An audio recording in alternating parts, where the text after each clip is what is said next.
Did I turn my tail on? So, in your relationships, if you enter with complete integrity, Be consistent, right? and be consistent, yeah, it will never fall apart. And be yourself. Be genuine. Be yourself. There's no need for you to be anything but genuine. Because everybody, no matter what they look like, what they behave like, they have somebody that just absolutely loves them. Okay? So no matter what you look like, no matter what you do, no matter how you do it, there is one person out there that is going to just love you, absolutely love you, no matter what you do. You don't need to pretend, you don't need to wear a mask, you don't need to do anything. Somebody's out there that just give yourself time for growth, and this person will arrive. And you will see people coming together, and you'll say, what if this person that I want is in overseas? And I'm over here. We don't ever meet. And you will see actually how everything gets arranged that these two people meet. I have seen tons of people. Who was it in Marina's place that one came from? Luz. The girl was from where? Huh? Colombia? Colombia. The girl was from Colombia, and the guy is from Mexico or something? Somewhere. Yeah. Like, Different. how do they get together? In a bus stop. In a bus stop, they meet. You know, how beautiful is that? If you just let go, things will come together. And they were so in love. We were at the dinner table and they kept on hugging each other and kissing, and you know, it was so cute. But they came from two different areas. It was cute, wasn't it? On the dinner table? I think it was cute. They're like 50. Over 50. Yeah, so just because they're over 50, they're not supposed to be being Not at the affectionate. dinner table. They should learn by now. Right. Not at Oh, rocks. Okay, dear, you and I will settle later. That's shit, that'd be good. The second part of integrity-based love is stop seeking approval. How do you do that? Stop seeking approval. Is that the same as don't worry about what other people think? Absolutely. What other God. people think is none of your Give a business. CD on that. I need an intensive one.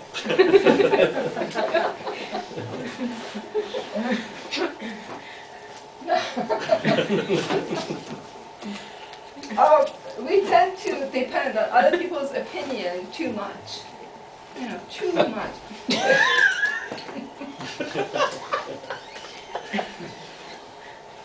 Clearly.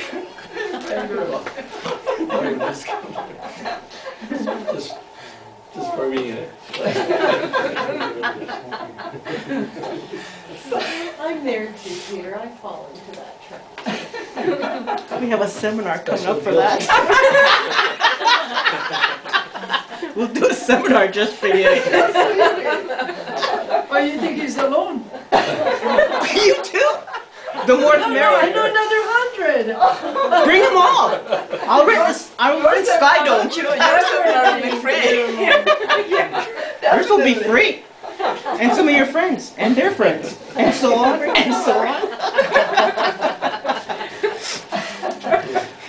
That's a Powerball. Oh, I don't want to go there. Anyhow.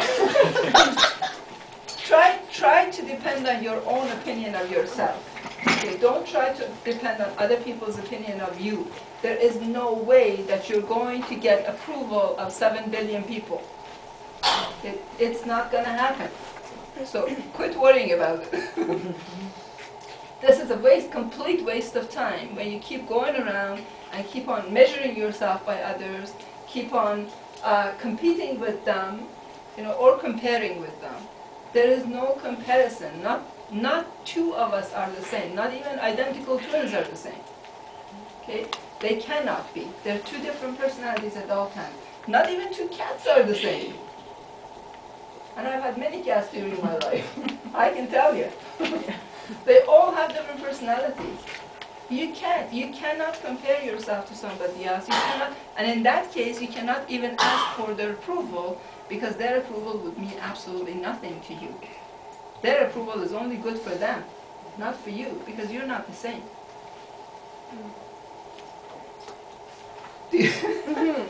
Now, Peter, why do you count on other people's approval? Why? Yeah. To be honest, going back to my childhood, I'll never forget the day I brought a report card home and I had a bunch of A's, B's, and C's, and my dad said, you know, it could always be straight A's, and I think that's stuck in my head forever. Yeah, Never good that's a enough. shame. Yeah. That's a shame because Especially the younger you are, the more affection. yeah, It's so why do funny, you have to yeah. have all A's? 80s were never enough. It's true. I guess they were thinking, you see, our parents really were doing the best they could, right? At this age, it is a good idea for you to realize that. They were doing the best they could according to the knowledge that they had at the time. There was the psychology and psychiatry was not as advanced as it is today. Today's children are quite different, you know, in their upbringing, the way that they're dealing with things, and everything is different around schools. You go to schools nowadays, is nothing comparable to what we were doing before, you know. Not at the elementary level. At any At the level. senior, while I was Yeah. teaching grade 12, and there was such a pressure for marks. I mean, Yeah. it's essential to Yeah. get into the But the thing is, program. the pressure that we put on our children for getting better marks and going to certain schools and universities and stuff, that's not right either. If a child needs to make a decision in life, you know, we tend to make all the decisions for our kids. You need to be this, and that's all I expect from you. And all of us want our children to be either doctors, engineers, or something else, you know. That's another issue, yeah. They should all test drive a job before they... So, what happens to all the plumbers that are out there? Who's going to do the plumbing? That's if what I everybody is gonna encourage be a so many doctor? kids. I heard something funny on Howard's Stern a long time ago, and he was talking about McDonald's. And he was talking about people criticizing working in fast food and McDonald's. He goes, what would we do if nobody would work at McDonald's? Who's going to serve us? And Exactly, relates to this point that, you know, absolutely. But that's not the Everybody- point. That's not our concern who's going to do a job. No, Our it's concern not. is to allow the It's kid to be what he Right, It's not. intuitively What he was- would enjoy. you're quite my- right. But if you allow the child to be whoever they want to be, we eventually will have somebody who's going to be thriving and loving working at a job like McDonald's, and one that is going to be thriving and enjoying doing plumbing, one that's going to be a dentist, one that's going to be a doctor, one that's going to be a surgeon. Every profession is going to get its own share naturally, not by pushing. the problem is parents who fail, they didn't get their dreams or goals, they want the best for their children. Yeah, but it's And not those- the best for their children. No, That's the I best agree, for but them. I'm just saying, you know, parents always want the Exactly. most from their kids. Exactly, but that's what they think because that's not what they had, and they're saying just because I didn't have it, you gotta have it. It doesn't make sense. Like if a parent goes to a restaurant and can't have shrimp, would they bring a pack of shrimps to the child and say you gotta have it because I couldn't have it? Go ahead, eat it. I want to see. And we don't do that. That sounds ridiculous to us, right? That a parent will bring in a pack of shrimp and say, because I can't have it, you gotta have to eat it now. Because I get satisfaction through you. Right? We're basically living vicariously through them. But you're gonna have to give the child the choice to eat whatever they want. Right? The same thing as the choices that they make in life. You can't say, I didn't do this. I didn't have a chance to do this. Now that I'm giving you this chance, go ahead and do it. Maybe they don't want to. We have passions in life, and our passions will drive us. If somebody is forcing something down our throat, we get to be 50, 60 years old, and then we'll be very unhappy with ourselves. Never feel fulfilled, never feel complete, never feel as if like we are a somebody. We keep on saying, well, I have lived all my life and I have not achieved my goal in life. Whereas really there's no goal in life. The goal in life is for you to be happy since childhood. That's all you need to maintain. The other things will come to your life as you go along. You don't have to really work very hard for it. But we don't do that. We keep on pushing our children to do things that is not necessary. Why all A's? Why not few B's and C's and D's and whatever? Or even F's?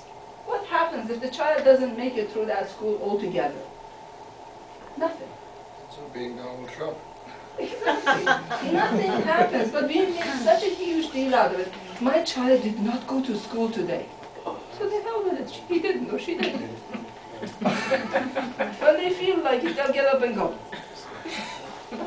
We make a big deal out of this, and because society makes a big deal out of it. It's really not a big deal. You just allow the child to do. Intuitively, they know what they want. Intuitively, they know where they're going. If they grow to be 16 years old and find out that they needed so-and-so degree before they could have done this, they will go and pick it up. What about if you have a child, let's say, who's lazy and they have no There is motivation? no such thing as lazy. We make our children lazy.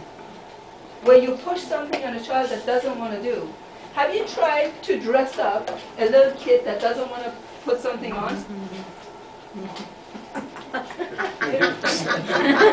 The arms go all over the place, yet not into the sleeve. Right? I do that with my cat and dog. They don't like to wear their clothing, so their arms sort of... And yet, the minute that they like something, they know, for example, harness. When I put on harness, it's for walk. So they're right there, and the arm goes in very quickly, and they're ready. They know which arm goes where. Right? So I cannot say that these pets don't know what's going on. Then it's winter, and I'm putting on a jacket, and they'll go... They don't know where the arm went. So it's just like that. When you push it, then it becomes lazy. Don't push something, go with the flow, allow them to be, and they will never be lazy. They have some sort... Children naturally have a tendency to do something by their intuition, by their inspiration. They're very inspirational beings, you know. They will get up and they do a drawing. Mommy, look what I drew, you know. And they're very proud of it, they're very happy about it. But when you keep on saying, no, you have to do piano lessons, that's not good. Then that child is going to be lazy. Because he or she doesn't want to do piano lessons. And you didn't really appreciate the artwork that he did, right? So that becomes lazy. They're not really lazy, we make them that way. They just need inspiration towards where they want to go. You push them and they will go.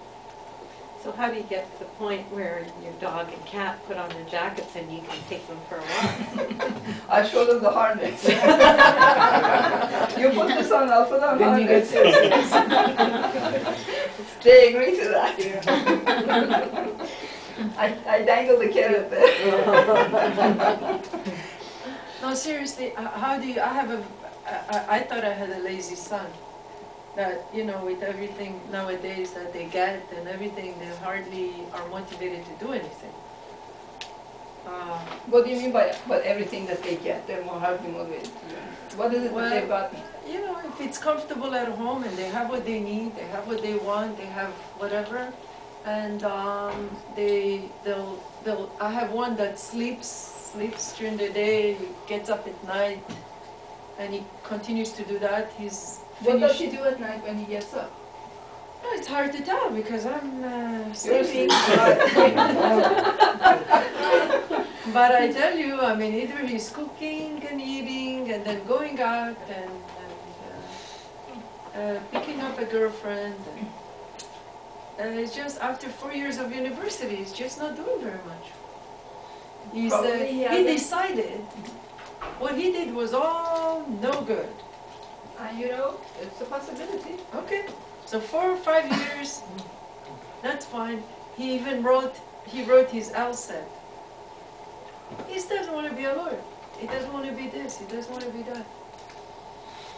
See, when we're going through schooling, we are pulled and pushed in too many directions. So we tend to go through university and everything else and pick career choices that somebody else has actually picked for us.